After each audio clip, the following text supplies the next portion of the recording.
हमारे पास टेम्परेचर जब 0 केल्विन होता है और एनर्जी लेवल जो है वो हमारे पास लेस देन फर्मी एनर्जी हो, तो क्या सिचुएशन होगी। यानी कि ये अगर मैं फर्मी एनर्जी लेवल ले रही हूँ तो इसमें यहाँ इधर नीचे वाले जो स्टेट्स हैं इनकी बात कर रही हूँ कि यहाँ पे क्या सिचुएशन होगी। तो यहाँ पे मैंने आपको बताया था कि अगर हम यूं लेंगे, इसका मतलब है ई माइनस ई एफ। ये टर्म क्या है हमारे पास, ई माइनस ई एफ।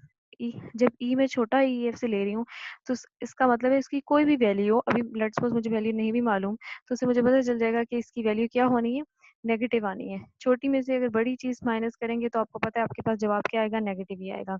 और के टी में मैं ले रही थी कि मैं कह रही हूँ आपको टेम्परेचर आपने क्या लेना है, 0 गैलन लेना है। तो नीचे वाली टर्म में यहाँ पे अगर 0 पुट करेंगे तो ये वाली टर्म भी क्या हो जाएगी, 0। इसका मतलब होगा नेगेटिव बाय 0, यानी एक्सपोनेंशियल टर्म में आपके पास चीजें कैसे आ रही होंगी, नेगेटिव बाय 0 हो रही होंगी। बातें मत किया करें आप लोग, चैट और ये सारी चीजें आप करते रहते हैं, इसी से आपको सबक नहीं आएगा। अच्छा, नेगेटिव में 0 आप करेंगे तो उससे क्या हो जाएगा, आप कोई भी चीज़ जो है वो 0 से डिवाइड करेंगे तो आपके पास इनफाइनाइट उसका वैल्यू आती है। और यहाँ पे आप देखेंगे कि नेगेटिव इन्फिनिटी आएगी आपके पास, ठीक है, एक्सपोनेंशियल टर्म में। और अगर आप उसको इक्वेशन में पुट करेंगे, यानी कि ये सारी टर्म हमारे पास क्या बन रही है, नेगेटिव इन्फिनिटी बन रही है, ठीक। और नेगेटिव इन्फिनिटी को हम कैसे लिख सकते हैं, हमें पता है कि हमारे पास जो एक्सपोनेंशियल टर्म होती है वो माइनस नेगेटिव इन्फिनिटी को कैसे लिख सकते हैं, 1 बाय एक्सपोनेंशियल पॉजिटिव इन्फिनिटी लिख देंगे। और एक्सपोनेंशियल टर्म का मैं अगर इन्फिनिटी का एक्सपोनेंशियल टर्म लूंगी तो वो क्या आएगा, वो भी इन्फिनिटी आएगा, ठीक है। मैंने कल भी आपको बताया था एक्सपोनेंशियल का मतलब होता है कि आपके पास जैसे सिंपल हम इंक्रीज कहते हैं, 1 है, 1 के बाद 2 आएगा, 2 के बाद 3 आएगा, ठीक है। लेकिन एक्सपोनेंशियल की बात होती है कि मैं कहूँ कि पहले 1 है, जैसे आजकल की सिचुएशन में आप इसको देख ले, ग्राफ आपके पास बने हुए आप देखते होंगे, जो भी वेबसाइट है उस पे, तो उसमें आप देख रही है टीवी पे, तो उसमें देखते होंगे कि जो पेशेंट्स हैं उनके कर्व कैसे को जा रहे हैं, इस तरह को जा रहे हैं, जैसे ये शो किया हुआ है। उसका क्या मतलब होता है, उसका मतलब ये होता है कि शुरू में अगर एक पेशेंट था तो नेक्स्ट दो पेशेंट होने चाहिए थे नेक्स्ट डे में, लेकिन ऐसा नहीं हुआ। अगर पहले दिन एक था, अगले दिन 500 बंदे और आ गए, फिर उससे अगले दिन 500 से भी ज्यादा 5000 आ गए, ठीक है। तो वो एक्सपोनेंशियली कर्व जो है वो इंक्रीज हो रहा है, ठीक। इसका मतलब एक्सपोनेंशियली करने का मतलब ये होता है कि एक्सपोनेंशियल वैल्यू आपके पास सिस्टमेटिक नहीं इंक्रीज हो रहा था कि 1 के बाद 2 आएगा, 3 नहीं, ये बढ़ता ही जाता है, ठीक है। तो ये कर्व कुछ इस तरह आ रहा होता है। यहाँ पे भी यही बात की, अगर मैं एक्सपोनेंशियल लूंगी उसका इनफाइनाइट का, तो मेरे पास जवाब भी क्या आएगा, इनफाइनाइट आएगा। और 1 बाय इनफाइनाइट इन्फिनिटी आप लें तो वो आपके पास क्या होता है, 0 होता है। फिर उसके बाद आप क्या करेंगे कि आप देखेंगे आपके पास जो है वो फंक्शन के अंदर मैं अगर ये इसकी जगह वैल्यू पुट कर देती हूँ 0, तो 0 का मतलब 1 में ऐड होगा तो वो 1 ही हो जाएगा, 1 बाय 1 1 आ गया, ठीक है। इसका मतलब है कि मेरे पास फर्मी डायराक फंक्शन जो है वो अभी 1 आ रहा है। और वो 1 आने का मतलब क्या है हमारे पास, मतलब यही है कि अगर मैं अभी ले भी यही रही थी, आप देखें केस शुरू में जब मैं आपको बता रही थी मैंने आपको यही बताया था कि एनर्जी लेवल हम देख रहे हैं जब फर्मी एनर्जी से वो क्या है, बिलो है, वो क्या है, बिलो है। तो बिलो में जब आपके पास फर्मी डायराक डिस्ट्रीब्यूशन 1 आ रही है, इसका मतलब है कि इस सारे पोर्शन में अभी प्रोबेबिलिटी डेंसिटी क्या है, 1 है, कि यहाँ कहीं इलेक्ट्रॉन हो सकते हैं। ऑफ कोर्स हमने यही तो बात की थी कि फर्मी लेवल से नीचे जितने भी होते हैं वो ऑक्युपाइड होते हैं, वहां पे प्रोबेबिलिटी डेंसिटी क्या होगी, 1 होगी। और ये कब हो रहा होगा हमारे पास, ये तब हो रहा होगा जब हमारे पास 0 केल्विन टेम्परेचर है। शुरू में हम 0 केल्विन के अकॉर्डिंगली देख रहे हैं, फिर बाद में हम उसको देखते जाएंगे कि 0 से अगर हम आगे आगे जाते हैं तो क्या होगा, ठीक है। ये केस हमने कल देखा था। देखिए, all energy level below Fermi level are fully occupied, 100% probability of finding an electron below the Fermi energy level. ये यही बात मैंने आपको बताई कि फर्मी लेवल से नीचे सारे ऑक्युपाइड होंगे, इसका मतलब ये हुआ। दूसरा ये कि यहाँ कहीं जहाँ भी मैं फाइंड करना चाहूंगी 100% प्रोबेबिलिटी है कि यहाँ पे इलेक्ट्रॉन पाए जाएं, ठीक है। दूसरा आपने क्या करना है, केस टू में आपने देखा था जब हम कहते थे कि E is greater then E F, यानी कि फर्मी लेवल से अबव, यानी इस वाले पोर्शन की मैं बात कर रही हूँ कि यहाँ पे हम चेक करेंगे कि यहाँ पे हमारे पास फर्मी डायराक फंक्शन क्या वैल्यू देगा, ठीक है। अगेन हम फंक्शन वही लेंगे, के टी ले रहे हैं तो टी की वैल्यू यहाँ पे आपके पास 0 है, 0 होने की वजह से ये नीचे वाली टर्म आपके पास 0 हो जाएगी। ऊपर की टर्म क्या होगी, ऊपर की टर्म में आप देखिए मैं कह रही हूँ ई is greater then E F, यानी ई बड़ा है ई एफ, ठीक है। ई एफ कुछ भी है, ई उससे बड़ा होगा। अगर EF जो है आपके पास 2 है तो ई क्या होगा, 3 होगा या 3 से बड़ा होगा, ठीक है? सपोज़ करें, ठीक है? इसका मतलब है कि बड़ी में से जब छोटी चीज़ माइनस होती है तो वो पॉज़िटिव आती है, ठीक है? वो क्या आता है, पॉज़िटिव आंसर आएगा। और KT यानी T की वैल्यू अगर मैंने 0 पुट की तो इसका मतलब है कि मेरे पास जो है वो कुछ इस तरह की सिचुएशन बन रही है, नीचे की चीज़ 0 हो गई है डिनोमिनेटर में और न्यूमरेटर में आंसर आपका पॉज़िटिव, तो ये आपके पास पॉज़िटिव इन्फिनिटी बनेगा। इसका मतलब है जो एक्सपोनेंशियल टर्म में चीज़ मैं लिख रही हूँ वो पॉज़िटिव बाई 0 बन रहा है। और पॉज़िटिव लिखने का मतलब ये है, यहाँ पे इसका मतलब है कि पॉज़िटिव यानी कोई भी वैल्यू आएगी 4, 5, 6, 7, 8, 100, 1000 जो भी आ रही है वो उसके साथ पॉज़िटिव का साइन आएगा, ठीक है? अभी मैंने सिर्फ ये लिख दिया क्योंकि मेरे पास एग्ज़ैक्टली वैल्यूज़ नहीं है, ठीक? तो मैं वो उसको डिवाइड करूँगी 0 से तो उसका आंसर क्या आएगा, इन्फिनिटी आएगा, ठीक है? जैसे 1/0 आप करते हैं या 2/0 करते हैं तभी इन्फिनिटी आता है, 100/0 करेंगे तब भी इन्फिनिटी आएगा, ये वैसे आया आपके पास और यहाँ पे पॉज़िटिव है। पॉज़िटिव होने का मतलब है जैसे मैं वो उस तरह नहीं लिखूँगी जैसे अभी पीछे लिखा था, यहाँ पे डायरेक्ट मैं एक्सपोनेंशियल में इन्फिनिटी की वैल्यू लूँगी। तो ऑफ कोर्स अगर आप एक्सपोनेंशियल में इन्फिनिटी की वैल्यू ले रहे हैं तो वो क्या जवाब आएगा, वो इन्फिनिटी आएगा, बहुत ज़्यादा बड़ा आएगा, वो इन्फिनिटी आएगा, उसको हम ऐसे लिखेंगे। और अगर मैं इक्वेशन के बीच में लिखती हूँ, जैसे मैंने यहाँ पे लिख दिया, तो मैं देखूँगी कि एक्सपोनेंशियल अगर मैं इन्फिनिटी का लूँगी, तो वो भी ये वाली टर्म भी मेरे पास क्या बन जाएगी, इन्फिनिटी बन जाएगी, ठीक है? और इन्फिनिटी में अगर मैं 1 ऐड करूँ, 2 करूँ, इन्फिनिटी का मतलब होता है कि जिसे मैं काउंट नहीं कर सकती इतनी ज़्यादा वैल्यू, तो उसमें अगर मैं 1 भी ऐड कर लूँगी, तो भी क्या जवाब होगा, इन्फिनिटी ही होगा, ठीक है? इसका मतलब 1/इन्फिनिटी क्या हो जाएगा, आपके पास 0 हो जाएगा और जो आपके पास फर्मी डायराक फंक्शन है, डिस्ट्रीब्यूशन फंक्शन है, वो आपके पास क्या बन जाएगा, 0 बन जाएगा, ठीक है? इससे मुझे पता चल रहा है, क्या मुझे पता चल रहा है, अगर मैं देखूँ इस ये मैंने कहा था कि फर्मी लेवल से नीचे की सारी स्टेट ऑक्युपाइड होती हैं, उससे ऊपर की सारी स्टेट क्या होती हैं, एम्प्टी होती हैं। तो यहाँ फर्मी डायराक डिस्ट्रीब्यूशन फंक्शन जो है वो भी आपके पास क्या है, 0। इसका मतलब है वो भी हमें ये बता रहा है कि ऊपर के पोर्शन में प्रोबेबिलिटी क्या है, आपके पास प्रोबेबिलिटी डेंसिटी क्या है कि 0 इलेक्ट्रॉन होगा। अगर आप इलेक्ट्रॉन फाइंड करना चाहेंगे तो आपको नहीं मिलेगा, ठीक है? और सारी जो है वो क्या होंगी, अनऑक्युपाइड होंगी। All energy levels above Fermi level is not occupied by electron, electron से ऑक्युपाइड नहीं है। और आपके पास कितनी प्रोबेबिलिटी है, 0% probability of finding the electron above Fermi level. Above Fermi level आपके पास इलेक्ट्रॉन अगर आप फाइंड करना चाहते हैं तो उसकी प्रोबेबिलिटी क्या है, 0% है। इस फंक्शन से मुझे ये पता चला। अगेन मैं आपको रिकॉल कराती जाऊँ कि ये अभी केस हमारे पास क्या है, जब हम देख रहे हैं कि हम टेम्परेचर हमारे पास क्या है, 0 केल्विन है, ठीक है? केस 3 सीधा ले लेंगे। केस 3 में हम देखते हैं कि अगर मैं E इक्वल्स टू EF ले लूँ, फर्मी लेवल की एग्जैक्टली बात कर रही हूँ, तो फर्मी फंक्शन की तब क्या मेरे पास सिचुएशन होगी, ठीक है? E इक्वल्स टू EF ले रही हूँ, बाकी आपके पास सेम एब्सोल्यूट 0 है, तो इसका मतलब है नीचे वाली टर्म 0 हो जाएगी। E की जगह मैं यहाँ EF पुट कर दूंगी, ऊपर वाली टर्म भी 0 आ जाएगी। इसका मतलब एक्सपोनेंशियल टर्म में 0/0 या 0 कर देंगे, तो अगर आप E की पावर 0 करते हैं वो 1 के इक्वल होता है, ठीक है? कैलकुलेटर से आप चेक कर लीजिएगा, 1 के इक्वल होता है। तो अगर आप देखेंगे तो ये नीचे ऐड कर देंगे, ये 2 आ जाएगा, 1/2, ठीक है? इसका क्या मतलब हुआ? इसका मतलब है कि फर्मी फंक्शन जो है वो क्या कर रहा है, 50%। जैसे पहले 1 और 0 करते थे, हम यहाँ कहते हैं वो क्या कर रहा है, 50% दे रहा है, क्योंकि मैक्सिमम फर्मी फंक्शन कहाँ तक जा रहा है, 1 तक जाता है, ठीक है? जैसे हमने पहले केस में देखा फील्ड वाला। और मिनिमम कहाँ जा रहा है, 0। तो ये बीच की वैल्यू है 1/2, 50%। इसका मतलब है उसमें कितनी प्रोबेबिलिटी होगी, 50% होगी, ठीक है? फिर इसका ग्राफ बनवाया था मैंने आपको। ग्राफ आप कैसे लेंगे, आप एनर्जी लेवल जो है वो कैसे लेंगे, नीचे की तरफ ले रहे हैं, आपके पास फर्मी फंक्शन जो है वो ऊपर आ रहा है वाई एक्सिस में, और उसमें आप मिड पे जैसे एनर्जी लेवल ले रहे हैं तो मिड पे आपके पास E is equal to F होगा, फर्मी लेवल होगा एग्जैक्टली। और यहाँ पे 1 पोजीशन, अगर मैं पॉइंट लगाऊं, पहला पॉइंट मैं यहाँ पे लगाऊंगी और उसका क्या मतलब होगा, पहला पॉइंट अगर मैं यहाँ पे लगाऊंगी, इसका मतलब होगा कि आपके पास जब एनर्जी लेवल क्या है, E is less than EF, ठीक है? वहाँ पे ये वाला पॉइंट है, इसका मतलब यहाँ से लेकर यहाँ तक, यानी कि फर्मी लेवल से पहले तक सारी जो है वो क्या है, फील्ड सिचुएशन है, ठीक है? फिर उसके बाद मैं कहती हूँ कि मेरे पास दूसरा पॉइंट जो है वो कहाँ आएगा, फर्मी फंक्शन जब मैंने आपको बताया कि 0 क्या है, 0 है। यहाँ पे आप देखें ये 0 वाली कंडीशन है सारी, ठीक है? जब मैं कहती हूँ कि फर्मी लेवल आपके पास क्या है, एनर्जी लेवल जो है वो फर्मी लेवल से बड़ा है, ये वाली सिचुएशन, तब आपके पास फर्मी फंक्शन क्या हो जाता है, 0 हो जाता है, तो सारा कर्व यहाँ पे आएगा। ये जो 1/2 आ रहा है, ये आपके पास फर्मी लेवल जब E is equal to EF, ये वाली बात की है मैंने, ये इस वाली जगह आ रहा है। इसका मतलब इसका कर्व कुछ आपके पास ऐसा आ रहा है। देखिए इस कर्व के साथ मैंने लिखा भी हुआ है ग्राफ एट 0T, यानी कि टेम्परेचर जब 0 केल्विन है तो तब आपके पास ये ग्राफ आ रहा है। ठीक है, फिर अब क्या करेंगे आप कहेंगे कि आपके पास जब हम टेम्परेचर को 0 नहीं है तो तब आपके पास ग्राफ कुछ ऐसा आएगा, जो ये आपके पास बीच में ग्राफ बनाया हुआ है। ठीक, ये भी हम देखते हैं कि ये कैसे आएगा, ये आगे हम केसेस देखेंगे। कल हमने ये लेक्चर किया था और आज जो है हम थोड़ा सा इसको आगे देखते हैं। Temperature dependency of Fermi function, यानी कि टेम्परेचर अगर हमारे पास 0 ना हो, पहले तो हम देख रहे थे इंडिपेंडेंट था टेम्परेचर, मतलब टेम्परेचर हम 0 केल्विन पे ले रहे थे और हम देख रहे थे कि हमारे पास फर्मी फंक्शन क्या हो रहा है।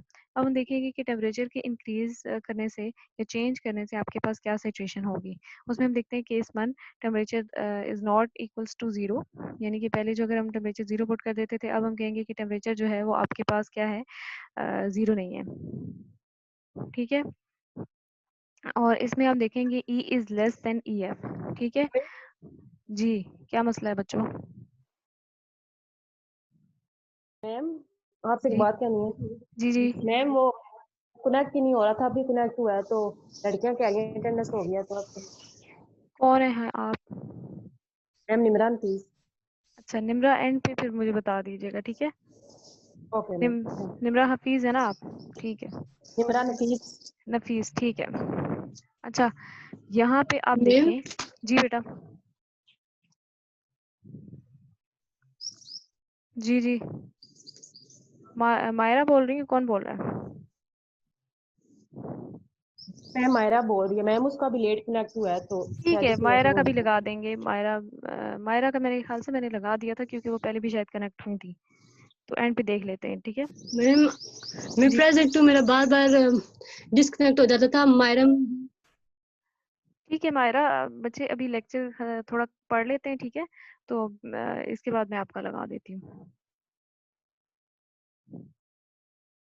अच्छा, ये देखें आप, इसमें हम देख रहे हैं कि हमारे पास, अगेन मैं कहती हूँ कि पहला केस देखूंगी जब टेम्परेचर 0 नहीं है और E is less than EF, यानी कि हम बात करेंगे फर्मी लेवल से। अगेन वही वाला केस जैसे मैं आपको पहले बता रही थी कि हम क्या करेंगे कि जो हमारे पास EF से बिलो है, बिलो रीजन की हम बात करेंगे कि उसमें हमारे पास क्या हो रहा है। ठीक है, E is less than EF का मतलब होता है कि मैं इस रीजन की बात कर रही हूँ। ठीक है, इस रीजन की बात कर रही हूँ।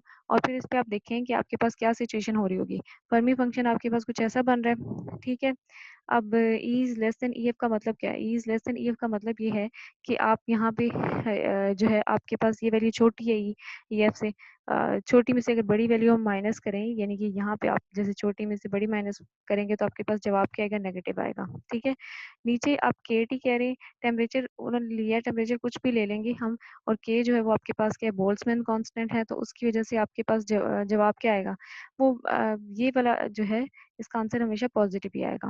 क्या आएगा? पॉजिटिव ही आएगा। E माइनस EF आपके पास क्या बन रहा है? ये नेगेटिव बनेगा इस केस में। ठीक है, तो नेगेटिव बाय पॉजिटिव वैल्यू, यानी नेगेटिव और मैंने पॉजिटिव यहाँ लिखा हुआ है, इसका मतलब होता है यहाँ कोई नेगेटिव वैल्यू होगी और यहाँ कोई पॉजिटिव वैल्यू होगी। तो नेगेटिव को अगर मैं पॉजिटिव वैल्यू से डिवाइड करूंगी तो अगेन वो क्या बनेगी मेरे पास? यहाँ पे नेगेटिव वैल्यू बन रही होगी। ठीक है, और फिर उसके बाद आप नीचे आए, देखें ऐसे ये सिचुएशन होगी। ग्राफ आपके पास एक्सपोनेंशियल ऐसे होता है, उसमें आप देखते हैं कि आपके पास EX अगर ग्रेटर देन 1 है तो X ग्रेटर देन 0 होगा, और अगर X लेस देन जो है वो क्या हो? 0 हो, यानी X 0 से छोटा होगा, तो तब आपके पास एक्सपोनेंशियल वैल्यू क्या होगी? लेस देन 1 होगी। ठीक है, तो यहाँ पे आप देख रहे हैं कि आपके पास E की वैल्यू क्या है? नेगेटिव है। नेगेटिव होने का मतलब ये है कि ये जो वैल्यू आएगी ये कम आएगी। ठीक है, और इसको अगर जो भी आप लेंगे, इसका मतलब है कि यहाँ नीचे 1 से लेस आएगी। यहाँ से मुझे क्या पता चल रहा है कि ये वाली सिचुएशन है ना आपके पास। मैं कह रही हूँ x, ये x की वैल्यू है। x का मतलब होता है कि जो जैसे आप e की पावर लेते हैं और ये x ले लें, ठीक है, ये उसकी बात हो रही है। तो ये वाला x जो है आपके पास लेस देन 0, ये नेगेटिव होने का मतलब यही है कि आपको पता है कि जैसे वैल्यूज होती हैं आपके पास, 0 होती है, फिर 1 होती है, फिर 2 होती है। अगर नीचे की तरफ मैं जाऊँ तो -1 होगी, -2 होगी। इसका मतलब इंक्रीजिंग ट्रेंड ये होता है मेरे पास। ठीक है, इसका मतलब होता है कि 0 से अगर मैं ऊपर जा रही हूँ तो इंक्रीज हो रही हूँ, 0 से अगर इस तरफ को आ रही हूँ, नीचे की तरफ आ रही हूँ, तो इसका मतलब डिक्रीज कर रही हूँ। 0 से -1 इसका मतलब है छोटी है। यानी यहाँ पे अगर नेगेटिव वैल्यू आ रही है एक्सपोनेंशियल टर्म में, तो इसका मतलब क्या है हमारे पास कि ये नेगेटिव टर्म है। ठीक है, और नेगेटिव टर्म होने का मतलब ये है कि यहाँ पे जो भी वैल्यू आएगी वो 1 से क्या होगी, छोटी होगी, 1 से छोटी होगी। और 1 से छोटी होने का मतलब है कि अगर मैं इनको ऐड करूँ तो मेरे पास क्या होगा, 1/2 से लेस आएगा, ठीक है। यानी कि 1/2 जो होगा वो कुछ इस तरह आएगा, हमारे पास लेस आएगा डिनोमिनेटर में। और ओवरऑल आपके पास अगर नीचे की वैल्यू छोटी आए, नीचे की वैल्यू अगर आपके पास कम हो रही हो, तो आपको पता है कि ये फर्मी फंक्शन क्या कर रहा होता है, इंक्रीज कर रहा होता है। क्या करता है, इंक्रीज कर रहा होता है, ठीक है। और इसको आप देखेंगे, ठीक है। इसमें इस केस में इसका मतलब है कि इस केस में आपके पास फर्मी फंक्शन की वैल्यू क्या हो रही है, बढ़ रही है। यानी कि क्या इसका क्या मतलब हुआ, इसका मतलब है एनर्जी लेवल जो है आपके पास अगर लेस देन EF होगा तो फर्मी फंक्शन की वैल्यू क्या आपके पास हो रही है, बढ़ रही है, यानी कि 1/2 से ग्रेटर हो रही है, ठीक है। और सेम अगर आप t is not equals to 0 E is greater than EF ले लेते हैं, तब क्या सिचुएशन होगी आपके पास, इसका मतलब है एक्सपोनेंशियल टर्म अगर आप लेंगे तो उनकी ऊपर की टर्म क्या हो जाएगी, क्योंकि बड़ी में से आप छोटी माइनस करें तो वो पॉजिटिव आएगी।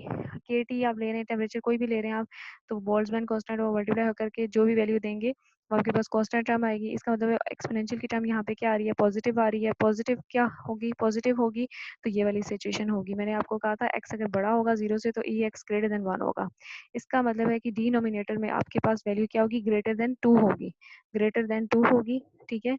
और अगर आपके पास अगेन आप यहाँ पे देखें कि अगर आपके पास ये वैल्यू क्या हो, ये बड़ी हो, ये बड़ी होगी, ये बड़ी हो जाएगी। इसका मतलब है ये अगर चीज़ें ऐड हो जाएंगी तो ये वैल्यू बड़ी हो जाएगी और ये जवाब आपके पास क्या हो जाएगा, डिक्रीज हो जाएगा। फर्मी फंक्शन लेस देन 1/2 वो कम हो जाएगा, ठीक है। यहाँ भी मैंने आपको, हाँ ऐसा ही है। अब इसमें इसका मतलब क्या हुआ, इसका मतलब अगर आप ग्राफ में देखें तो आपको पता चल रहा होगा कि अगर आप EF लेते हैं यहाँ पे फर्मी लेवल, तो आप अब आपके पास क्या सिचुएशन हो रही है, यहाँ पे वैल्यू अगर बढ़ रही है इसका मतलब फर्मी फंक्शन की वैल्यू क्या हो रही है, कम हो रही है। और ये मैंने E is greater than EF यानी कि इस रीजन की बात कर रही हूँ।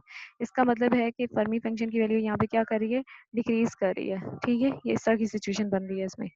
और फिर उसके बाद आप देखेंगे कि आपके पास क्या हो रहा है, effect of increase in temperature. ये तो सिंपल हमने कहा कि अगर मैं कोई टेम्परेचर का फैक्टर बीच में ले आती हूँ तो क्या हो रहा है। अब मैं कहती हूँ कि मैं मजीद अगर इंक्रीज करती हूँ टेम्परेचर में तो क्या चीज़ें होंगी, ठीक है। टेम्परेचर इंक्रीज करने का क्या मतलब होगा, मैं टेम्परेचर की वैल्यू बढ़ा रही हूँ, ठीक है। देखें टेम्परेचर बढ़ने का मतलब ये है कि अगर मैं इस एक्सपोनेंशियल टर्म की बात कर रही हूँ, मैं अगर इस एक्सपोनेंशियल टर्म की बात कर रही हूँ तो इसका मतलब होगा कि ये चीज़ बढ़ जाएगी, ठीक है। डिनोमिनेटर यानी कि ये आपके पास KT किस में, डिनोमिनेटर में, इसका मतलब है ये चीज़ बढ़ जाएगी। अब मैं अगर E बड़ा ले रही हूँ EF से, इसका मतलब है कि E is greater than EF, तो ये पॉजिटिव वैल्यू आ रही है, लेकिन नीचे की वैल्यू बढ़ रही है, नीचे की वैल्यू बढ़ रही है, तो मेरे पास क्या होगा, ये कुछ ऐसे ही आपके पास। आप देखें अगर आप 1/2 लेते हैं, ठीक है, और मैं बढ़ाने का मतलब है टेम्परेचर में बढ़ा रही हूँ 1/, नीचे की वैल्यू क्या आ रही है, लेट्स सपोज 3 आ रही है, ठीक है। अब आप मुझे बताएं कि इसका आंसर क्या होगा आपके पास। इसका आंसर जब मैं नीचे की वैल्यू यानी कि इस वैल्यू को अगर मैं इंक्रीज कर देती हूँ तो उसकी वजह से ओवरऑल आंसर आपके पास क्या आएगा, इसका आंसर आपके पास क्या हो जाएगा, छोटा हो जाएगा, ठीक है। इसका आंसर छोटा हो जाएगा, 0.33 आ जाएगा। यहाँ पे अगर मैं देखती हूँ इसका जो है आंसर वो क्या हो जाएगा आपके पास, 0.5 बन रहा है, ठीक है। और अगर मैं इसका आंसर निकालती हूँ तो वो क्या हो रहा है, 0.33। इसका मतलब है जब भी कभी आप क्या करें, वैल्यू डिनोमिनेटर की वैल्यू के इंक्रीज करने की वजह से ओवरऑल ये टर्म जो है ये क्या हो जाएगी, डिक्रीज हो जाएगी। ये टर्म क्या होना शुरू हो जाएगी, डिक्रीज होना शुरू हो जाएगी। और फिर उसके बाद जो है आपके पास फर्मी फंक्शन जो है वो क्या हो जाएगा, इस तरह हो जाएगा। यानी कि ये वाली वैल्यू जब डिक्रीज करेगी, एक्सपोनेंशियल टर्म डिक्रीज करेगी, इसका मतलब है कि 1 प्लस अगर कम वैल्यू आ रही है 1/, डिनोमिनेटर कम हो रहा है, इसका मतलब है एक्सपोनेंशियल वैल्यू कम हो रही है तो मतलब डिक्रीज कर रहा है, तो आपके पास फर्मी फंक्शन क्या करेगा, इंक्रीज करेगा। जैसे अभी थोड़ी देर पहले मैंने आपको बात समझाई है, ठीक है। फिर उसके बाद केस 2 में आप देखेंगे कि E is less than EF और T इंक्रीज कर रहा है। अगेन सेम वही सिचुएशन आपके पास, इसका मतलब है E इज लेस का मतलब है कि छोटी में से बड़ी वैल्यू माइनस करें तो नेगेटिव जवाब आएगा, और नीचे जो है वैल्यू KT आप इंक्रीज कर रहे हैं। अब नेगेटिव में डिफरेंट सिचुएशन होती है, नेगेटिव में क्या होगी, अब नेगेटिव में आप देखें कि आपके पास कुछ ये सिचुएशन बन रही है, -1/2 छोटा होता है किससे, -1/3 से, ठीक है। यानी कि जितना आपके पास अगर नेगेटिव वैल्यू ज्यादा होती जाएगी, इसका मतलब है कि वो क्या होती जाएगी, ये देखें आप, यहाँ पे 0 है और इसके बाद ग्राफ में भी यहाँ पे 1 ले रहे हैं, ठीक है। ये इस तरह ट्रेंड है, इस तरह इंक्रीज कर रहा है, इसका मतलब है ये वैल्यू आपके पास 1 इंक्रीज है, ये 0 है, 0 से जो अगर छोटी की वैल्यू करें 0.33 है, 0.3 से भी छोटी 0.5, ठीक है। वैसे जैसे मैं कहती थी ना कि 0.5 आपके पास क्या है, बड़ा है किससे, 0.33 से, ठीक है, ये बड़ा है। लेकिन अगर मैं इनके साथ नेगेटिव साइड लगा दूंगी, मैं अगर नेगेटिव साइन लगा दूंगी तो ये क्या हो जाएगा, उल्टा हो जाएगा आपके पास, ठीक है। अब आपके पास -0.33 जो है वो क्या है, ग्रेटर है, ठीक है। और वो आपको पता भी चल रहा है ग्राफ में। ग्राफ का मतलब यूं जाने का मतलब ये है कि ये वैल्यू इसकी कम हो रही है नेगेटिव में, और ये वैल्यू इसकी बड़ी है, ठीक है। इसका मतलब है कि अगर मैं के टी इंक्रीज करती हूँ, नेगेटिव वैल्यू पर है, तो इसका मतलब है कि ये टर्म जो है ओवरऑल मेरे पास क्या होगी, नीचे वाली टर्म बढ़ने की वजह से ये इंक्रीज हो रही होगी अगर नेगेटिव में ले रही हूँ, ठीक है। और यहाँ पे आपके पास फर्मी डायराक फंक्शन जो है वो कैसा हो जाएगा, नीचे वैल्यू अगर आपके पास इंक्रीज होगी तो ये वैल्यू क्या हो जानी चाहिए, आपके पास कम हो जानी चाहिए, डिक्रीज कर देनी चाहिए, ठीक है। फर्मी फंक्शन आपके पास डिक्रीज कर जाएगा। अच्छा, यहाँ पे आपके पास कुछ ग्राफ बना हुआ है, ग्राफ आपको क्या बता रहा है, ग्राफ तो आपको कुछ बता रहा है, लेकिन उससे पहले एक चीज कर लेते हैं। आपकी ये रेडियस की पिक्चर एक मुझे लेनी है, और उसके बाद टाइम शॉर्ट हो रहा है तो मुझे दोबारा रिकनेक्ट करना पड़ेगा, ठीक है। अभी आप सारे जाइएगा नहीं, या एक काम करते हैं,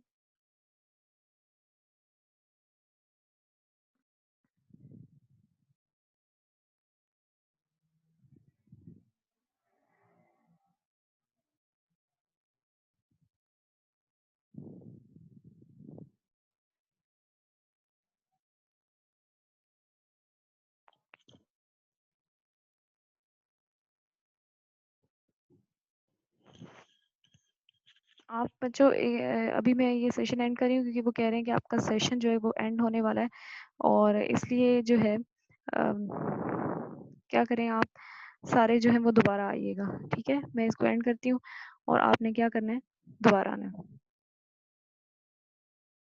सारे जल्दी आइएगा, क्योंकि वो फिर मुझे अटेंडेंस की पिक्चर लेनी पड़ेगी, और वही आपकी एक्चुअल अटेंडेंस होगी।